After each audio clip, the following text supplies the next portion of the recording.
Thank you very much. And tonight, wherever you may be, we wish you and we greet you a blessed day.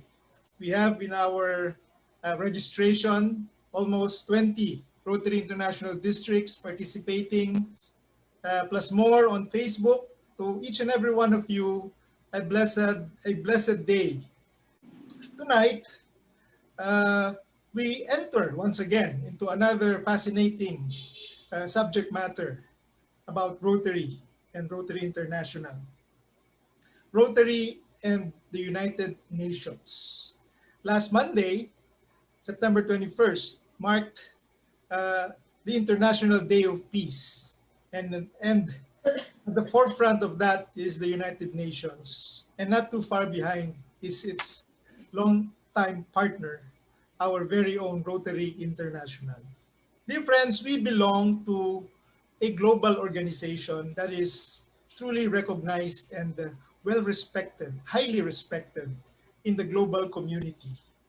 We are, after all, one of those who helped create and establish the United Nations, which after 75 years has been in the forefront and is now the foremost organization serving the family of nations around the world. We are both in the service of mankind. And so, tonight, we go into that subject matter. What has Rotary done for the United Nations? What is the role that Rotary plays in the programs of our United Nations? And what is the role that we intend to do in the coming years in partnership with the United Nations? It has been 75 years since the foundation of the United Nations, and Rotary, you will know, has played a major and significant role in those 75 years. And so to help us understand and to help us learn what Rotary and the United Nations are all about, we invited today as our guest speaker, past District Governor Douglas Doug Vincent, who is himself the Rotary International representative to the United Nations. So to all of you and to everyone, sit back, relax, but be in your most attentive state, because these things you will not hear every day. These things you will hear only here in the Rotary Academy.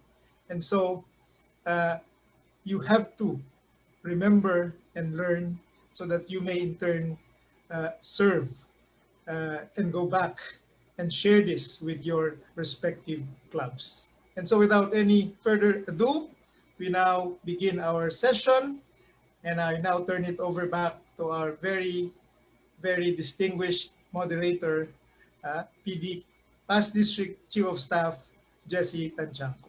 Thank you very much, Kopeni. In order to formally introduce our guest speaker for tonight, may I call on the transforming president of the host club, the Rotary Club of Heroes Hills, transforming president Derlin Maceda. Thank you, past District Chief of Staff Jesse Tanchanco, to the Dean of Rotary Academy, PDG Penny Policarpio, to our district trainer, PDG Danilo Fausto, to all the dignitaries and fellow Rotarians all over the world who are present in this virtual Zoom meeting. A pleasant good evening. I'm Derlin Maceda, transforming president of Rotary Club of Heroes Hills. It is a great honor and pleasure for me to introduce the amazing speaker for this evening. Our speaker for tonight is a 38-year Rotarian who got his introduction to Rotary through an Australian GSE group study exchange team experienced back in 1977. He is a charter member of Woodstock, Oxford Rotary in Ontario, Canada, with a career as family business consultant and Royal Canadian Mounted Police Advisor. He now travels the world on Rotary assignments as a training leader and Zone 24 UNAC Rotary Rotary United Nations representative. He is involved in Rotary Foundation at all levels, and he has received several leadership awards, including RI Prestigious Service Above Self Award and TRF Citation for Meritorious Service. He is also recognized as a distinguished Canadian with a Queen Elizabeth Diamond Jubilee Medal. Through his global Rotary contributions, he is now known, and in the words of past RI President Frank Devlin, Doug Vincent is an excellent example for us all to follow.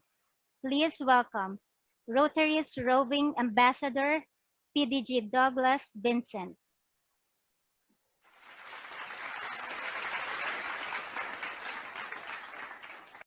Hi, Derwin. It's a pleasure to be with you all today. I see many friendly names here who I've known for a few years, and I have some new friends' names popping up.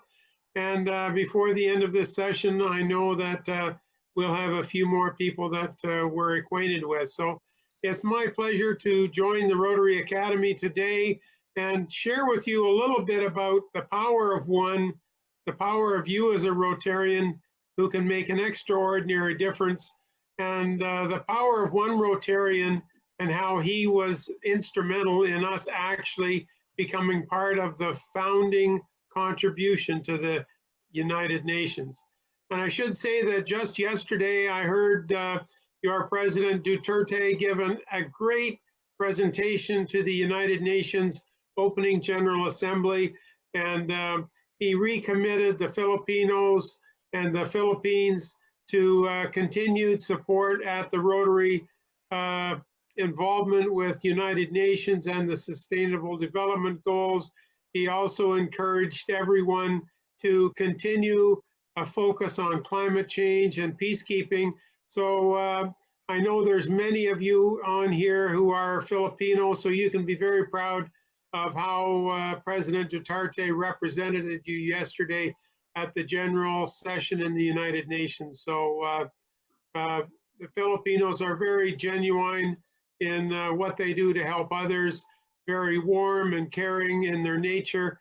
And I've been the beneficiary of that now for over 25 years during my visits to your wonderful country. So congratulations to the Philippines and President Duterte for his great message of continued support to the United Nations.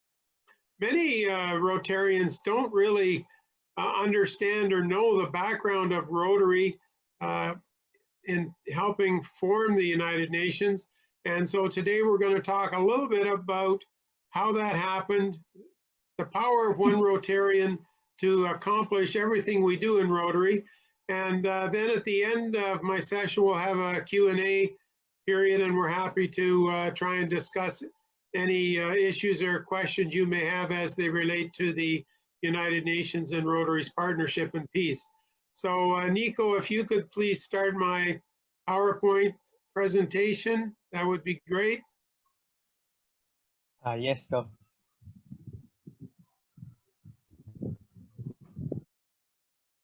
Today I want to talk to you about how you as an ordinary Rotarian can do extraordinary things through the power and the leverage of Rotary. Because you are the power of one. Almost every program we see in Rotary today was started by a Rotarian in a Rotary club who planted the seeds, and those seeds grew to become projects all around the world.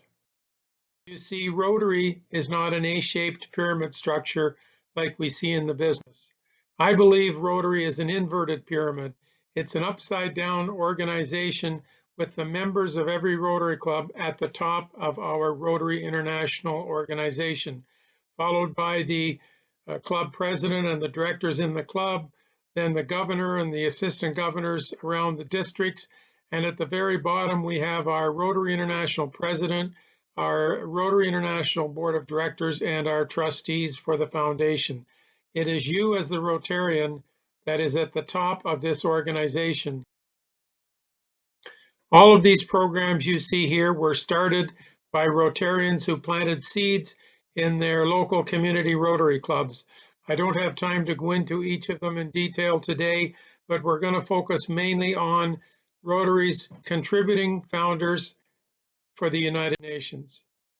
Back in 1945, it was 49 Rotarians who participated at the United Nations Charter meeting in 1945. Many of us maybe know this part of the history, but several don't understand the reason why Rotary got invited to these meetings to begin with. And that was started by a Rotarian in Nashville, Tennessee, who had an idea of promoting Rotary International Institute of Understanding. And these events spread to Houston, they spread to Dallas in Texas. In fact, they spread to over 2,000 locations around the world where country statesmen, prime ministers and premiers, and all of the senior level government dignitaries knew Rotary for this initiative promoting the idea of international understanding and world peace. So when President Roosevelt and Winston Churchill had the idea of convening a meeting to develop the United Nations, they said we need to have Rotary there because they are already doing a lot of what we hope that the UN might accomplish in the future. And that, my friends, is why we were in San Francisco. But Rotarians did much more than just attend the meetings. Well before those meetings in 1945, the call went out around the Rotary world for Rotarians and Rotary clubs to give input as to what we thought might be good input for the meetings that the Rotarians were attending. In fact, we had a conference at a location called Dumbarton Oaks, which resulted in this document on the left being published, containing all of the input and the ideas that Rotarians had around the world to contribute to the San Francisco meeting. And then after the meeting in San Francisco, where the charter document was written, and by the way, the first draft of the UN Charter was written by a Rotarian in South Africa, Rotary International published a document called From Here On. And on the right side of the page was the charter content, and on the left side of each page was the input and the commentary by the Rotarians regarding each paragraph of the charter. So that was to promote Rotarians around the world to get engaged and help get the United Nations and the charter and purpose of the UN promoted within Rotary. When you walk the hallways of Rotary, and by the way, you have official status at the UN, the senior leaders of Rotary consider us our partnership arrangement with them. They see us as a leading NGO, and they are impressed by our action, how we put traction to the road to make things happen. And largely because of our polio initiative, they say, we need to listen to you. You've already arranged for a ceasefire for a day to go in and inoculate children against polio. You already arranged a ceasefire for a weekend in the Tamil Tiger area, in a war-torn area. So please help us arrange a ceasefire for a week. Please help us arrange a ceasefire for a month. Please help us arrange a ceasefire for a year, because you've already proven that you know how to get that job done. The leaders at the United Nations also ask us to do these things. They hope that we can continue to create public awareness about all of the global issues. They hope we can strengthen and scale up our already successful programs through our Rotary Foundation. They hope that we can build more capacity in our focus area of literacy and education, because those of us in international development know that it is the literacy and education that acts as a pathway from poverty for many of these people. They also hope that we can continue with our exchange programs to promote tolerance and respect around the world. And lastly, but likely most importantly, they're hoping we can demand accountability from each of our governments and our service providers around the world, because too many times state leaders come out of G20 summit meetings or other United Nations meetings, and they say what they think the TV cameras want to hear in terms of their pledges and the action steps they're going to be taken, but then they go home and they do very little. And currently, most countries around the world aren't even coming to half of what they dedicated themselves to do in the area of international service globally. So we need to hold our governments more accountable. When you think of it, the first draft of the UN Charter was written by a Rotarian, and the Sustainable Development Goals have also had input from Rotary. And so the areas of focus of Rotary are very similar to the UN Sustainable Goals. So we both have the same end result in mind. We are both on the same track to accomplish the same things to make the world a better. So how can we do this through Rotary? Well, at the Rotary International level, we are trying to build better, more solid relationships with these UN affiliates from all around the world. We're trying to be more than the sum of our parts by joining together and working on projects in harmony. What you can do locally is get engaged at the local level to support the UN. One of the most popular ones is the MUNAs, the Mock United Nations Assemblies, where we have debates at high school, college, and university levels. Students are assigned countries in teams, and by the way, they often come to the debates dressed in the cultural dress of the countries they represent, and they discuss the issues on the current floor of the UN General Assembly.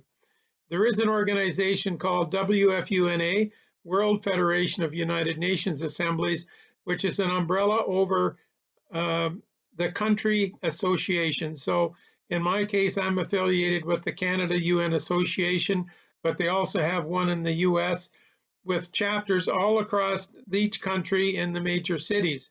So you can support the Model UNs, you can use your Rotary Foundation projects to help reach the Sustainable Development Goals. You can network with the local affiliates and look up a chapter in your city. They would be more than excited to have Rotarians join their group, and often they have monthly or bi-monthly meetings to promote the United Nations SDGs. Of course, we want to continue our exchange programs and do whatever we can to promote and hold our governments to be accountable they're making for international development. So you have a Rotary toolbox. We have scholarships that send people abroad every year, the World Peace Scholarship, the Ambassadorial Scholarship. We have our Rotary Foundation programs that I don't have time to go into. We have our Rotary Network, where we have 1.2 million friends all around the world to share information with and get to know each other with. Our exchange programs, our United Nations Rotary Friends on Facebook. In fact, there's a group on Facebook called United Nations Rotary Friends. Please go join them and get more involved.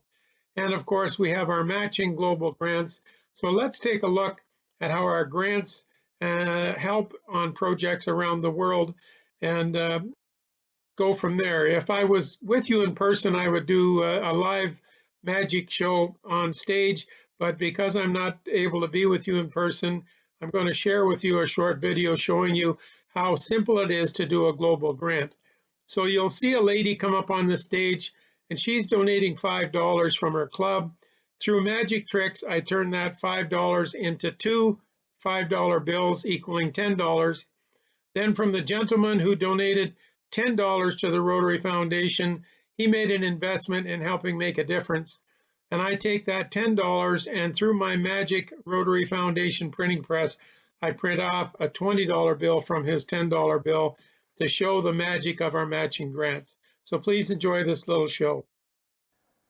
Do I have anybody in the audience who would be willing to donate or contribute $5 to the Rotary Foundation? Okay, ma'am, come on up with your $5. While she's coming up, do I have anybody who would invest $10 in the foundation? Understanding, of course, sometimes investments do carry an element of risk. Okay, we got a fellow here. Okay, come on up, sir, with your money.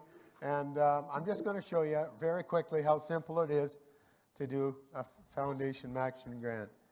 Okay, so we've got $5. Your club, ma'am? Dearborn Heights. Dearborn Heights, thank you so much.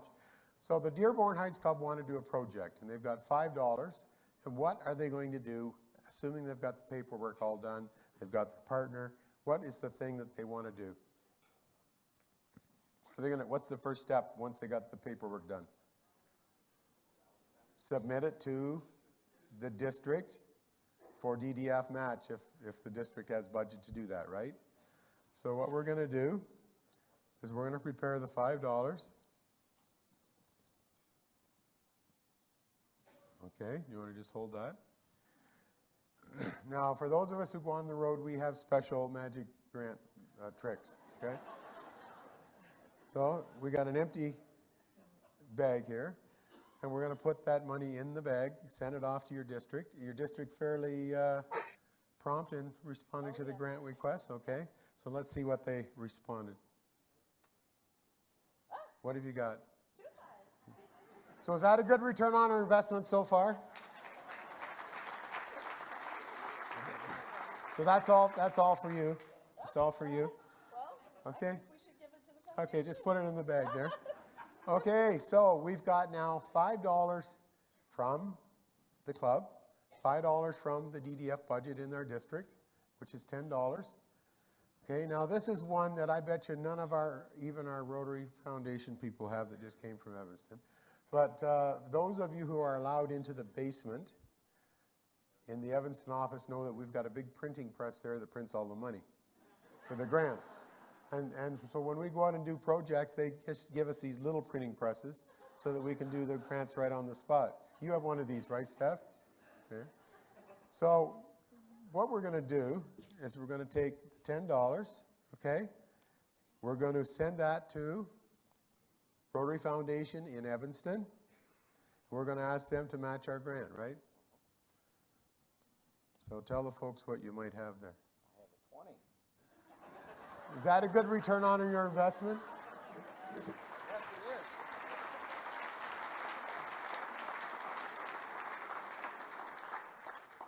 My friends, where can you put money into your favorite charity and get a 400% return on your investment? So that just shows you the great return on the investment that you get through Rotary Foundation. And my friends, we do need support to our Rotary Foundation because after all, that is the financial engine that drives all of our projects around the world.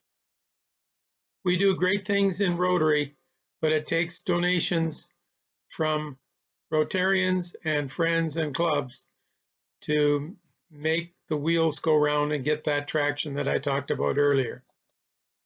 So my friends, you are the power of one. I hope I've showed you some quick examples of how you can truly make a difference in our troubled world through the ideas and the projects that you share with your fellow members and the great work that you continue to do in your Rotary clubs and in your districts, both locally through community and of course around the world with global projects. Thank you so much for your attention, and please congratulate Rotary, congratulate the United Nations on 75 years of service to mankind.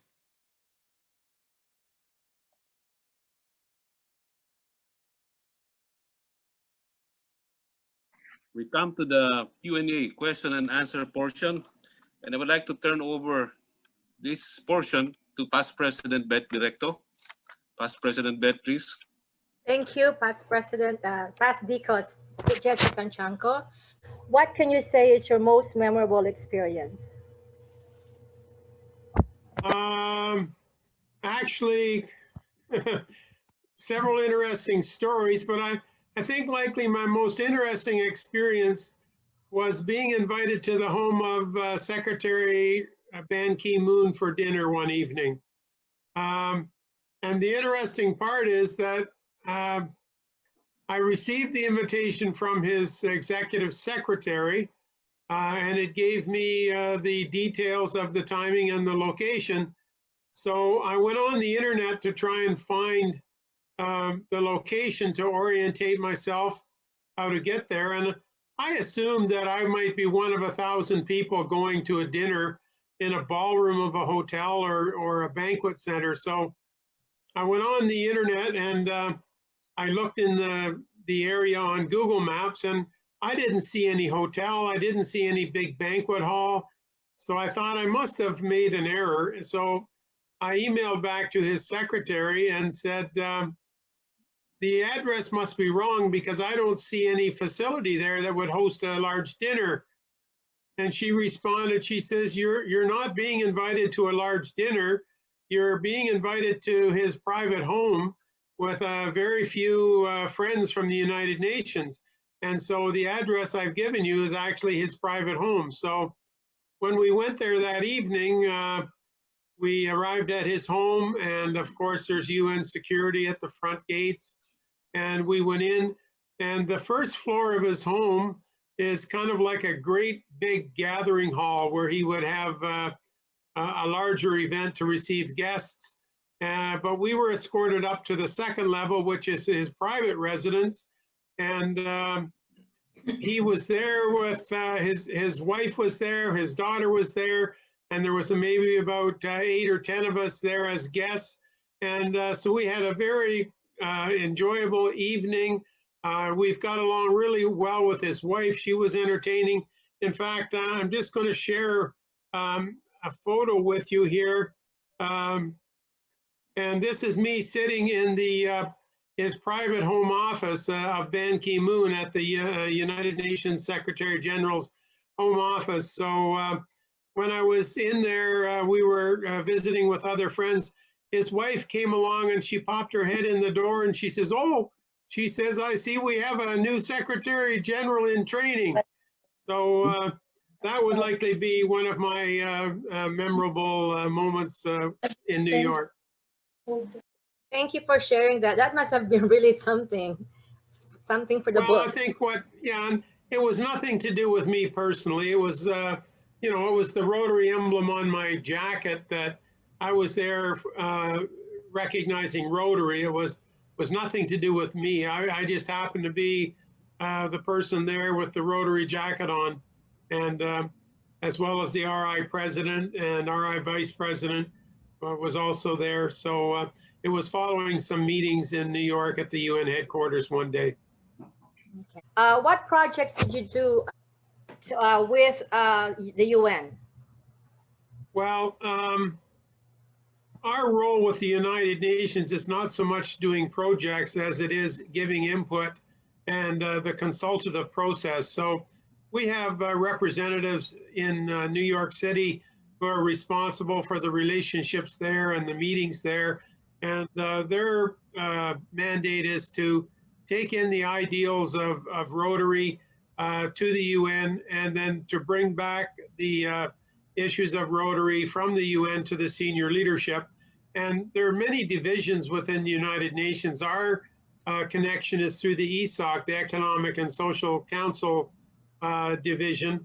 And so those people there interact with the UN officials. My personal role, I'm more of a floater through UNAC.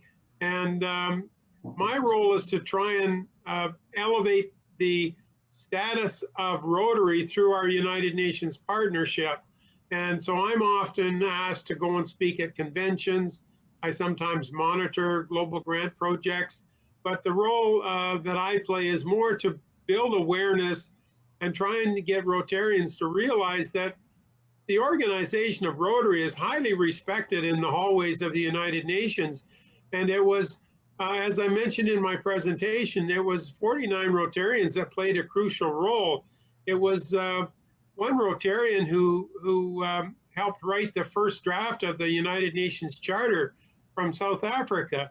It was 3 Rotarians who negotiated the land deal for the UN headquarters in New York City. So Rotary is at the very grassroots of the United Nations. And I don't think as Rotarians, we share that with the public enough that we are very proud of our relationship with the United Nations, yet most Rotarians aren't even aware of it. Yes, that's true. And there's another question. Did you have to undergo training to be a representative to the United Nations? And if you did, what was the most difficult part that you experienced during training?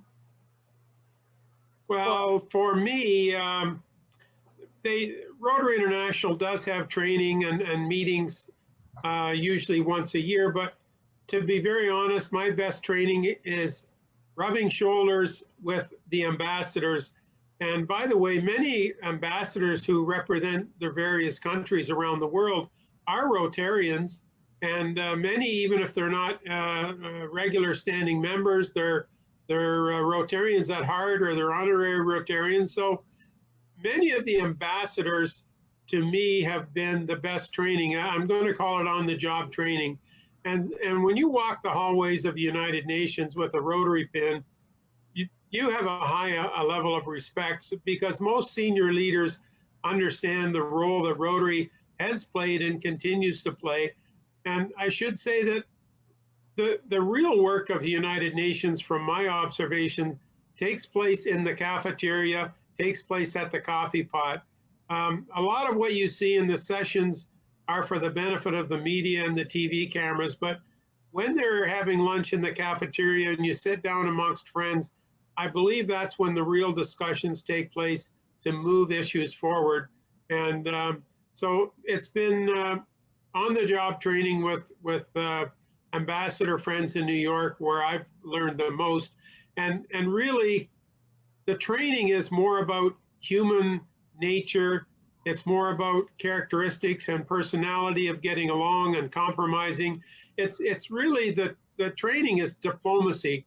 And one of the things that is a challenge for us in Rotary is that when we change people too often, or if we have 3 people and we change 3 people all at once, we do lose the relationship and the contacts and the continuity.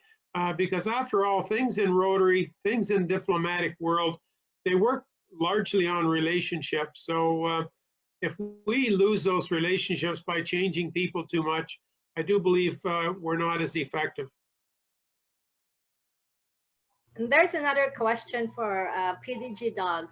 Was there a Rotary involvement regarding peace, conflict that you have resolved with the United Nations?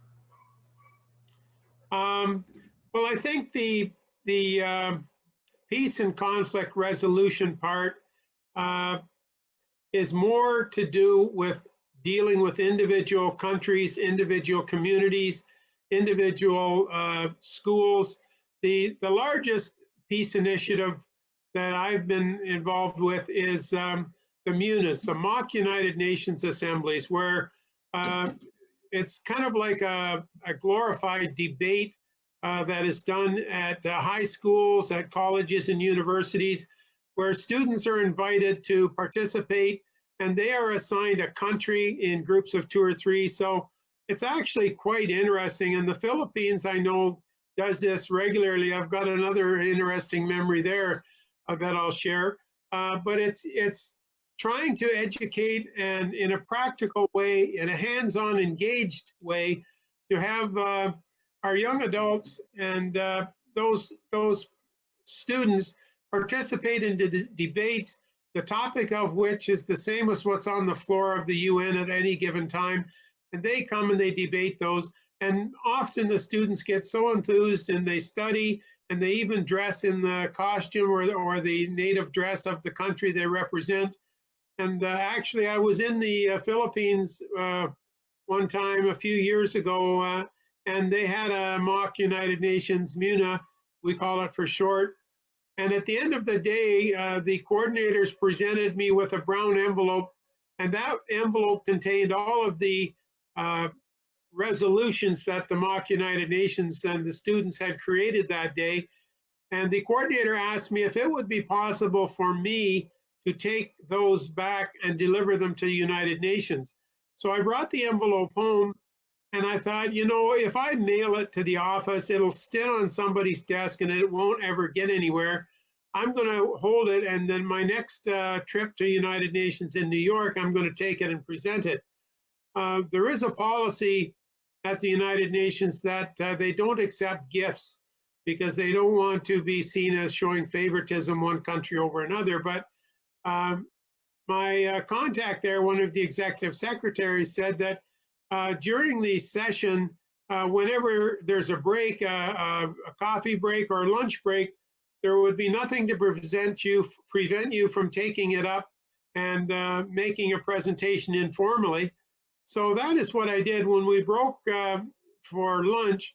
I went up to the front, and at that meeting in that assembly hall that day was the Deputy Secretary General, who was a friend of Rotary, and the RI president at the time.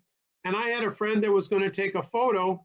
And so we were lined up against the wall. And at that point, the official photographer from the United Nations came along, and she said, "Would you like me to help you with this photograph?" And I said, "Oh, that would be great. Thank you." She said, "Might I suggest that you turn around, and that way the assembly hall would show over your shoulders." So she took the photo of myself presenting this envelope of resolutions from the students to the Deputy Secretary General of the UN and the RI President. And would you believe that that photo showed up on the front page of the United Nations website about 10 days later? And so I sent that link back to the school and the coordinator of the MUNA in the Philippines. And the students were just so proud to see their actual envelope of resolutions getting presented to at the highest level of United Nations and Rotary combined. So that's a big contribution that Rotary could continue to make in helping feed and succeed with reaching of the Sustainable Development Goals, is to encourage schools and colleges in their areas to organize MUNAs. Another question that popped up for past District Governor Doug. It's a question from District 3360. They want to know who would be the best person to contact in the United Nations regarding a project that they want to embark on. Well, I'm not sure that they would. The way we're connected, we're more of a consultative status, and I don't see them, at least in the area that I'm involved, doing a project with Rotary. But if you wanted to pursue that, you could, first of all, work through whatever country you're in, work through the ambassador for that country at the UN, and that would be one door to go through.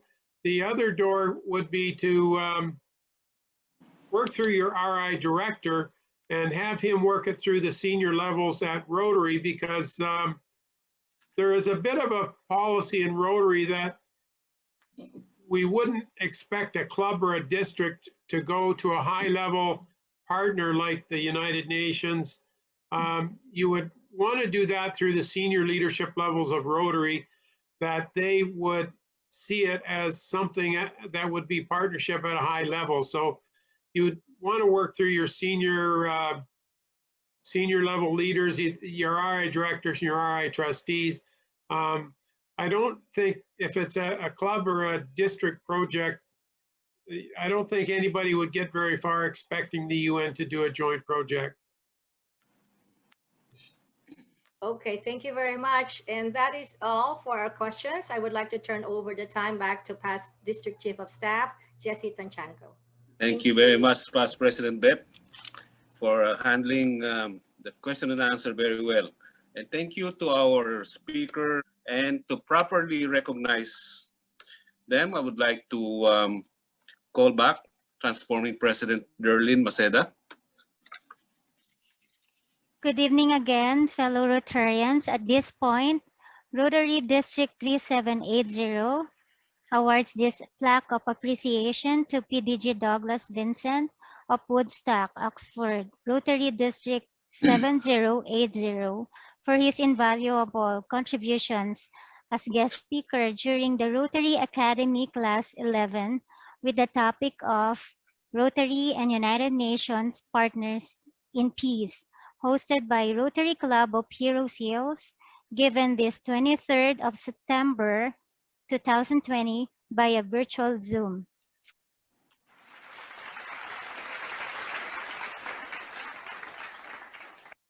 And once again, as we bring to a close yet another very interesting and very, very lively learning session in the Rotary Academy session or class 11 has brought us so much information about our beloved organization, Rotary International. We can all be proud of what Rotary International has accomplished in the past 75 years in partnership with the United Nations as a leading advocate of world peace, goodwill, and understanding among the nations of the world.